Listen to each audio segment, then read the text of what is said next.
Good evening everyone, কেমন আছো সবাই? আশা করি সবাই খুব ভালো আছো, আমিও ভালো আছি। Welcome to Suri's blog. তো এখন একটু সন্ধ্যাবেলা রেডি হয়ে নিয়েছি, বেরোচ্ছি।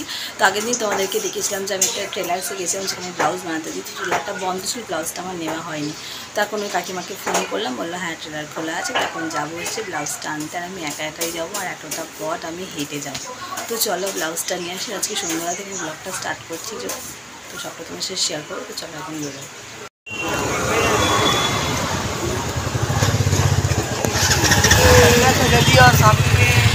হাঁটতে হাঁটতে মোটামুটি হাফ রাস্তা ক্রস করে ফেলেছি, আর একটুখানি যাতে বাকি আছে। বলেন, শরীর ভালো আছে তো? আমি বিলটাই তো খুঁজে পাচ্ছিলাম না, ওটাই তো হয়ে গেছে সমস্যা। সে তো নিশ্চয়ই, কিন্তু তাও হচ্ছে যে ওই মেন বিলটা পাচ্ছিলাম না, সেই কারণে এই চলে এসছে এখন দোকানে। কাকিমা তাই বকাবকি করছে, পুজোতেই না, মানে পরেও পরা যাবে, সেটা কোনো ব্যাপার না। ময়লা হয়ে গেছে না? হ্যাঁ হ্যাঁ, এতদিন ছিল তো, সেই কারণে বুঝতেই পেরেছি।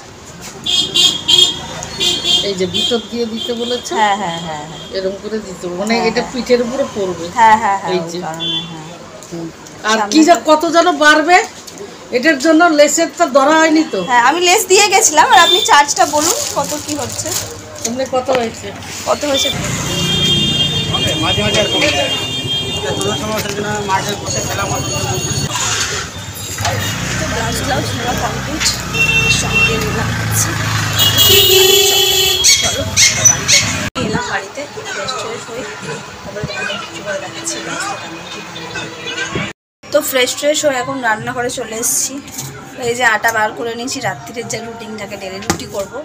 আর বিশালদারকে ফোন করলাম এখন, যে জিজ্ঞেস করলাম আলু ভাজবো না আলু চচ্চড়ি করবো। তো বললো না, আলু ভাজা হবে, আলুটা এসে আমিই ভাজবো। ছোটো ছোটো আলু, কলা শুদ্ধ ভাজাটা উনি খুব ভালো করে উনি এসে করবে। চলো আমি এখন রুটি কটা কমপ্লিট করে নিই, তারপর তোমাদেরকে ব্লাউজটা দেখাবো যে কেমন ব্লাউজটা বানিয়েছি আমি। আমার রুটি করা জাস্ট এই কমপ্লিট হলো। আলুগুলো জল দিয়ে বেসিনে ভিজিয়ে রেখেছি, স্যার আসলে আলুটা কেটে ভাজবে। তো চলো ব্লাউজটা দেখাই কেমন বানিয়েছি। তো এই যে হচ্ছে কারুকৃতি টেলারের প্লাস্টিক। তো চলো এবার ব্লাউজটা দেবে। ব্লাউজটা দেখে একটা কথা আছে তোমাদেরকে বলবো, দাঁড়াও আগে ব্লাউজটা বার করি। প্যাকেটটা একটা আলাদা কিছু আছে। তো এই যে হচ্ছে আমার ইয়েলো জামদানি, যেটা সরস্বতী পুজোর দিন আমি একদিনই পরেছিলাম। তো এটারই ব্লাউজ বানাতে দিয়েছিলাম। তো ব্লাউজটা বানাতেই একটা কাণ্ড হয়েছে। তো এই যে হচ্ছে ব্লাউজটা। তো ব্লাউজটা অ্যাজ ইউজুয়াল কোনো ডিজাইন নেই, সামনেই যে গোল আর পিছনেও সেম গোল। কিন্তু একটা মেন ব্যাপার হচ্ছে ব্লাউজটা কেন বানিয়েছি, তো এই যে এই লেসটা অ্যাপ্লিক করে বসানো হয়েছে হাতাতে আর গলায় আর পিঠে। তো ব্লাউজটার কালারটা তোমরা দেখে একটু একটু ম্যারম্যারে লাগতে পারে। তো ব্লাউজটা আজ আমি বানাতে দিয়েছিলাম 3 মাস আগে। তো ব্লাউজটা কেমন হয়েছে কমেন্টে জানিও তোমরা। তো এই গেল হচ্ছে, এবার কেন কী কারণ এতদিন আনা হয়নি সেটা তোমাদেরকে বলছি। তো এই যে পুরো ব্লাউজটা এখন পরে দেখতে হবে কেমন কি হয়েছে। তো ব্লাউজটা লাস্ট আমি মার্চ মাসে ব্লাউজটা বানাতে দিয়েছিলাম। মার্চ, এপ্রিল, মে, জুন, জুলাই, আগস্ট, মানে 5 মাসেরও বেশি হয়ে গেছে। তো আমি ব্লাউজটা বানাতে দিয়েছি, টোটালি দোকানে ভুলে গেছি আমার ব্লাউজটা দোকানে আছে। সানডে বললাম না, বেরিয়েছিলাম না, মিস্টার দাদা বললো তোমার দোকানে একটা ব্লাউজ মনে হয় দেওয়া আছে। তো ব্যাস বন্ধ ছিল। বাড়িতে এসে বিলটা এদিক ওদিক করে খুঁজে বার করলাম। তো আজকে আন্টিকে ফোন করলাম, বললো হ্যাঁ টেলার খোলা আছে, তুমি এসো। তো এই গিয়ে ব্লাউজটা নিয়ে আসলাম। মানে এই ফার্স্ট টাইম মনে হয় আমি কোথাও ব্লাউজ বানাতে দিয়ে এতদিন পরে ব্লাউজ এনেছি। সেজন্য ব্লাউজের কালারটা একটু আর কি, দোকানে থাকলে যা হয় ধুলো পরে একটুখানি ডার্ক হয়ে গেছে, এখন ওয়াশ করতে হবে তারপরে পরা যাবে। তো চলো এই গেল হচ্ছে আমার ব্লাউজের গল্প।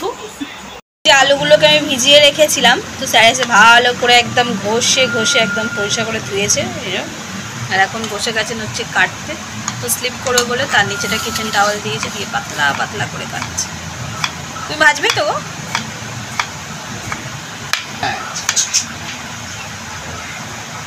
হ্যাঁ,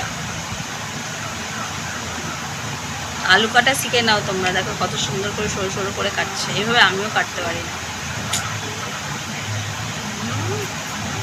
বাহ বাহ। চালে আলুটাকে কাটার পর এর মধ্যে কিছু মিক্স করে নিতে বলে, কি দিয়েছো গো এর মধ্যে? হোয়াইট হোয়াইট লাগছে। কর্নফ্লাওয়ার দিয়েছি, চালের দিয়েছি, নুন দিয়েছি। কর্নফ্লাওয়ার, চালের গুঁড়ো আর নুন দিয়েছো, 4টে জিনিস, যাতে এটা ক্রিস্পি হয়, তাই তো? উনি এবার এইভাবে আস্তে আস্তে এগুলো তেলের মধ্যে ছাড়ছে, আলু ভাজাগুলো যাতে মচমচে ফ্রেঞ্চ ফ্রাইয়ের মতন খেতে টেস্টি হয়, একদম হাই ফ্লেমে। তেলটা অল্পই দিয়েছে, আর একটু তেল দিলে আমার ভালো হতো না জানো? দেবে একটু তেল দেবে, আর একটু তেল দেবে, অল্প অল্প করে এইভাবে ভাজতে হবে।